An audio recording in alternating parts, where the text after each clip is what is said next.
انتہائی واجب الاحترام بزرگوں، دوستوں، بھائیوں، اللہ تبارک و تعالیٰ کا لاکھ لاکھ فضل کرم اور شکر ہے کہ زندگی میں ایک مرتبہ پھر اس نے ہمیں رمضان المبارک کی یہ بابرکت ساعتیں نصیب فرمائی۔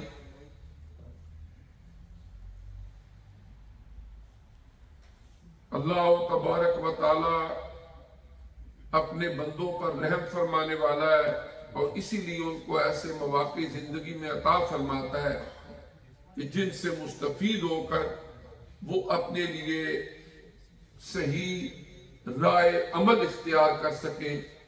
صراط مستقیم پر چل سکیں اور پھر شیطانی وساوس اور نفسانی خواہشات سے اپنے آپ کو بچا کے اللہ کے قرب کی منزلوں تک پہنچ سکیں۔ اور انہی میں سے اللہ تعالیٰ نے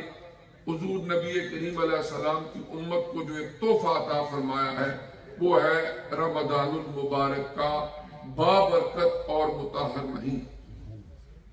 قرآن پاک کے دوسرے پارے میں سورہ البقرہ میں اللہ جل مجدہ نے رمضان شریف کے روزوں کی فرضیت کا حکم فرمایا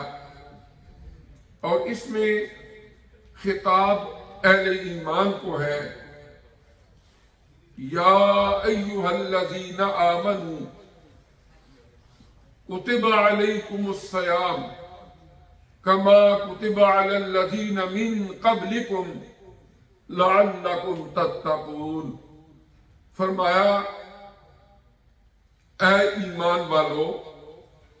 تمہارے اوپر روزے فرض کر دیے گئے جس طرح کے تم سے پہلی امتوں پر روزے فرض کیے گئے، کما کتب علی الذین من قبلکم لعلکم تتقون۔ پھر اس کی وجہ بھی بتا دی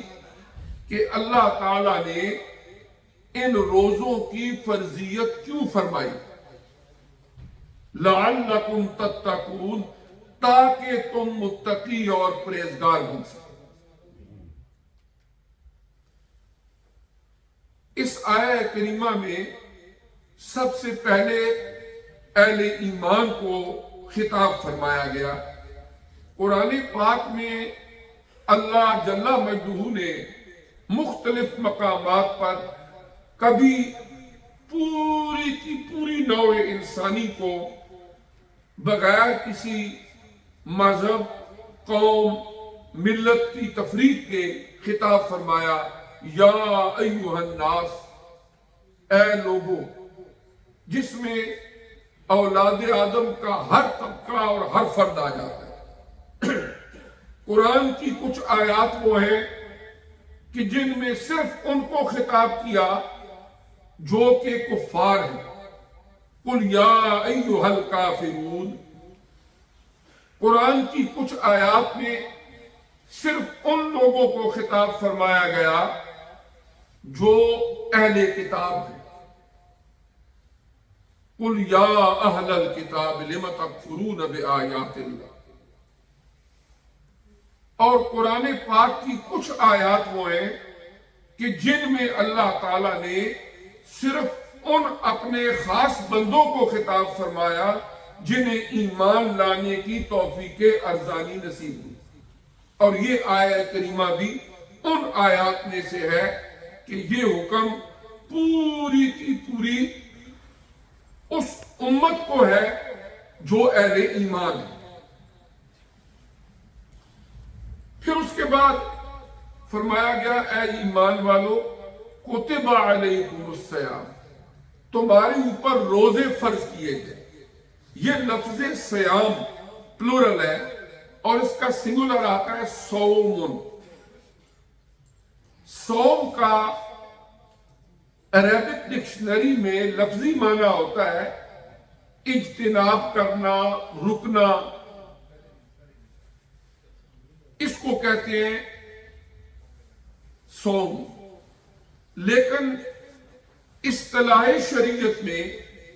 صوم کا مطلب یہ ہوتا ہے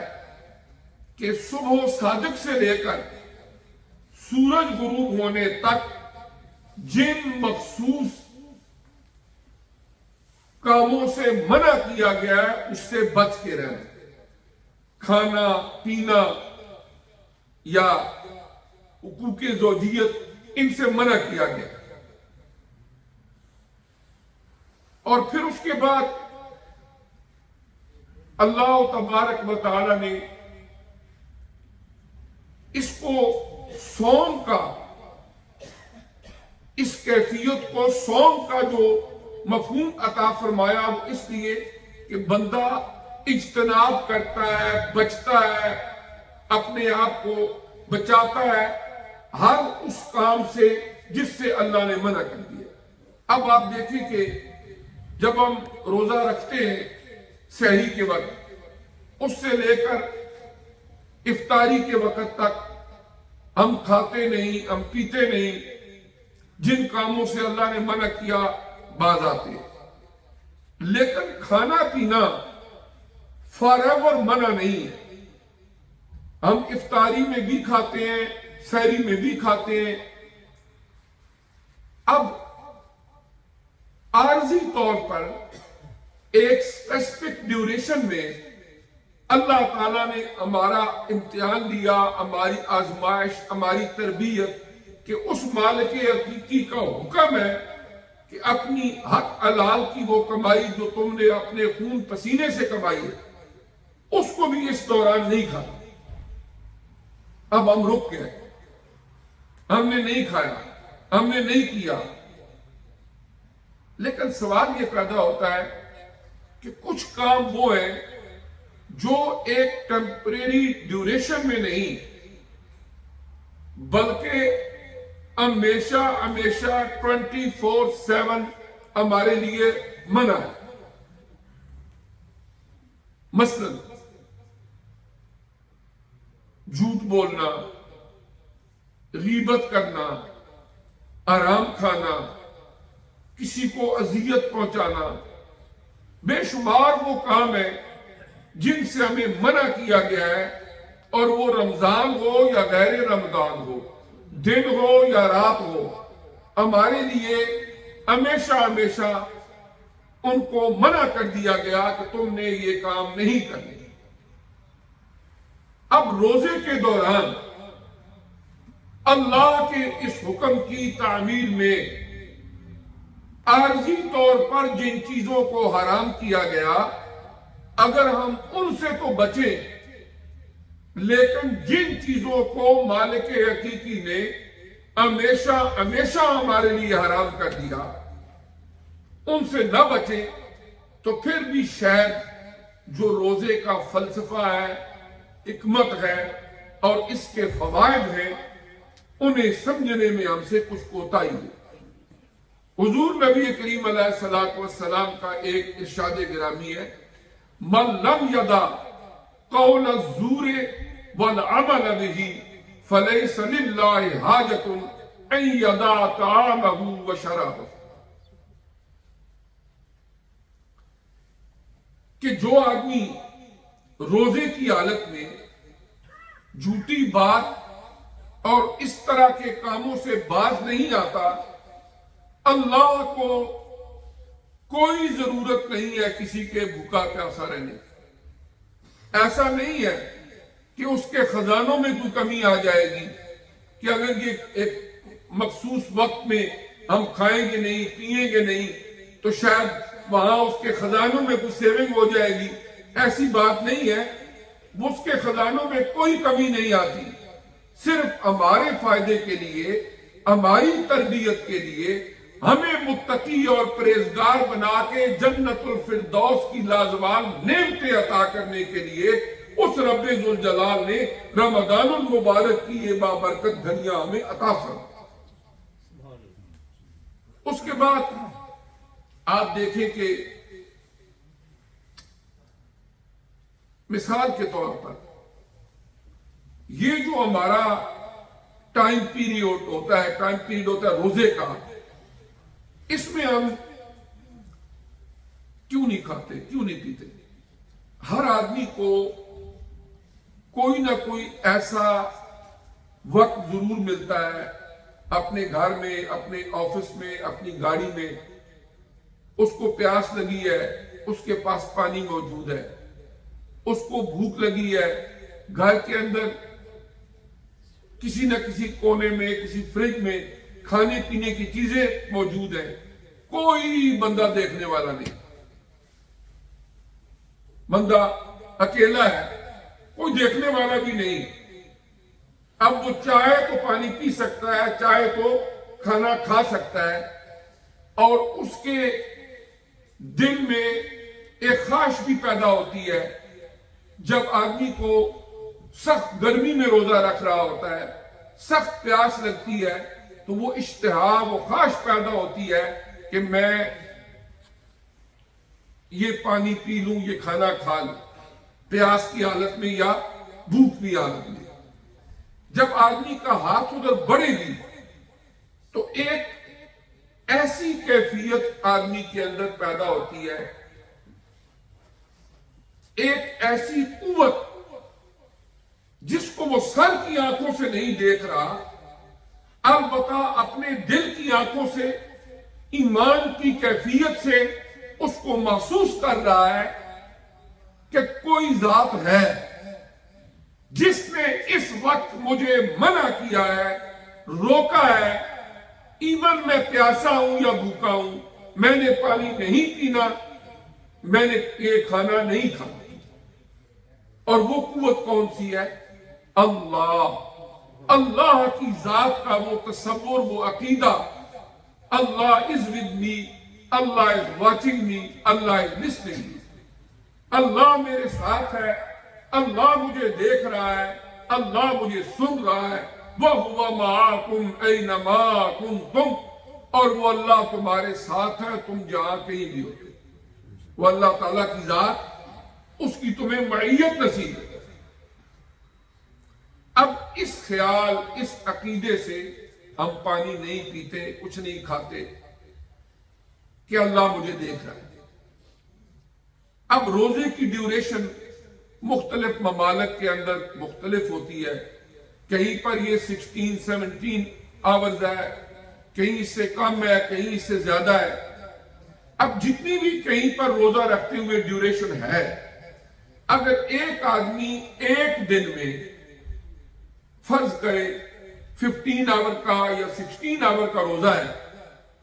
اس میں یہ پریکٹس کرتا ہے، بھوک لگی ہے، کھانا نہیں کھانا، کیوں؟ میرے اللہ نے مجھے منع کیا،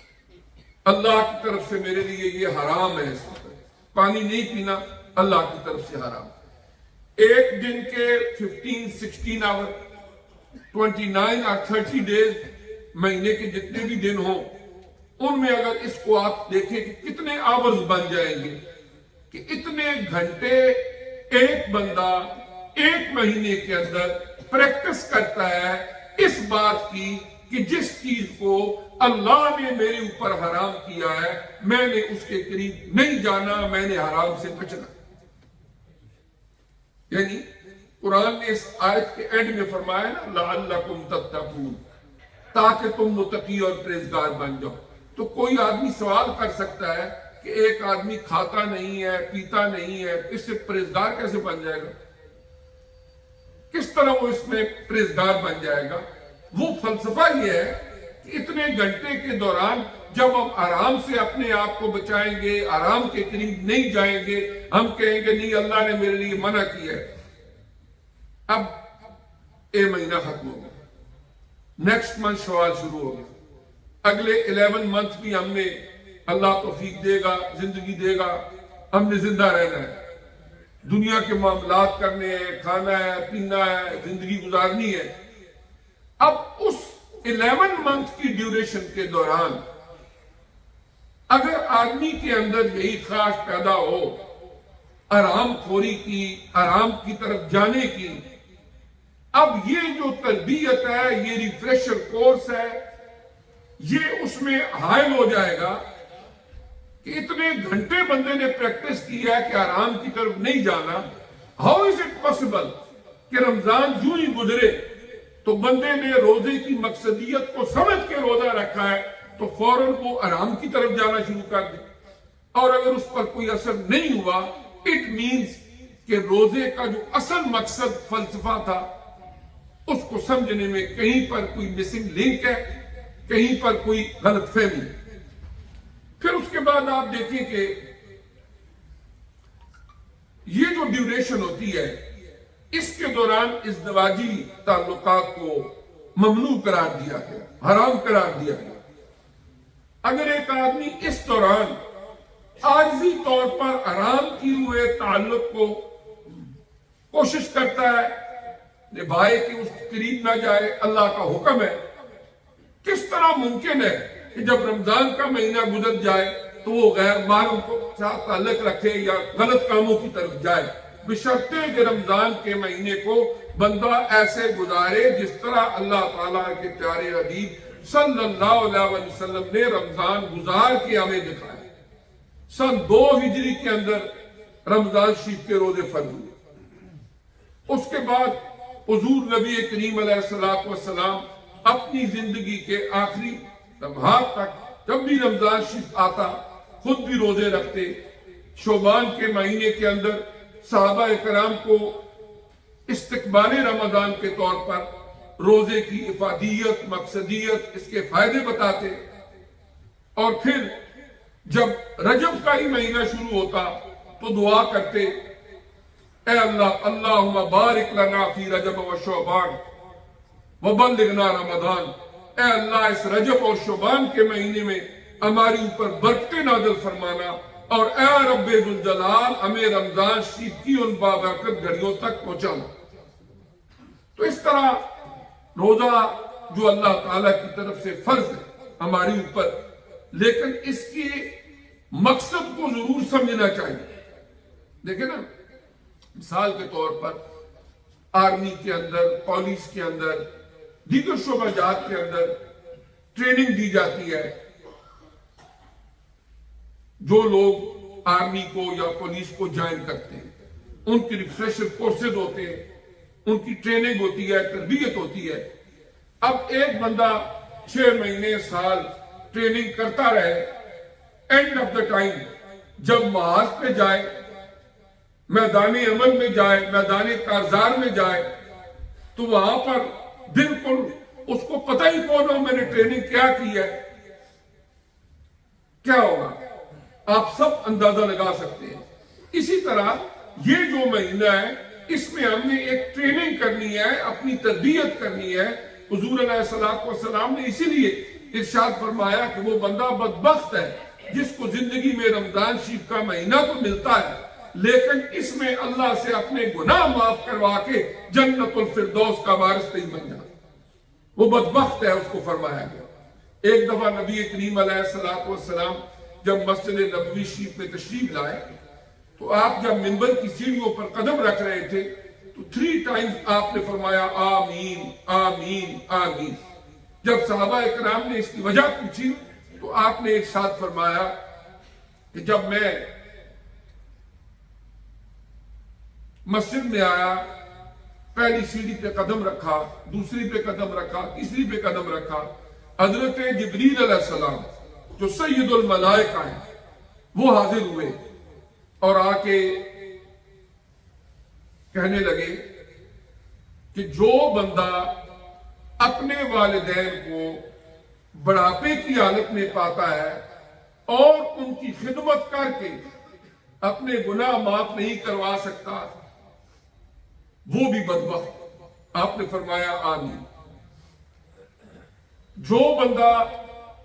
نبی کریم علیہ السلام کا نام نامی اسم گرامی سنتا ہے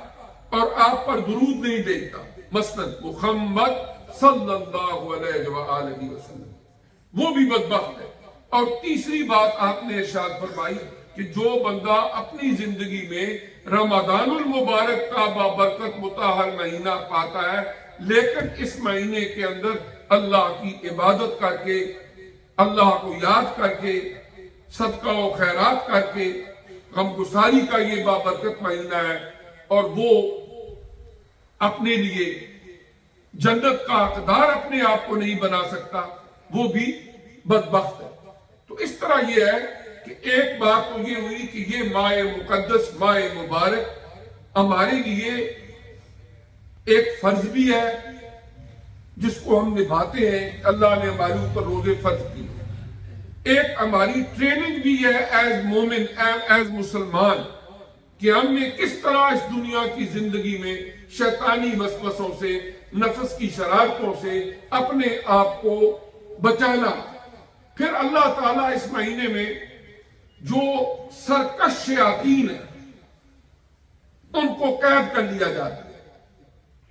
حدیث مبارکہ میں ان کو قید کر لیا جاتا ہے، جنت کے دروازوں کو کھول دیا جاتا ہے، دوزخ کے دروازوں کو بند کر دیا جاتا ہے، اور نبی کریم علیہ السلام نے فرمایا اولہ رحمت و اوسطہ مغفرت و آخرہ عتق من النار، کہ اس کے جو اگر فرسٹ 10 ڈیز جو ہے اللہ تعالیٰ اپنی رحمتوں کا نزول فرماتا ہے، مڈل 10 ڈیز اللہ تبارک و تعالیٰ اس میں اپنی مغفرت کے دروازے کھول دیتے ہیں، اپنے بندوں کے گناہ معاف فرماتا ہے، اور آخری جو 9 یا 10 دن ہوتے ہیں ان میں اللہ تبارک و تعالیٰ آگ سے آزادی اپنے بندوں کو عطا فرماتا ہے۔ تو اس طرح اللہ تعالیٰ نے فرمایا یا ایھا الذین آمنوا، اے ایمان والو، کتب علیکم الصیام،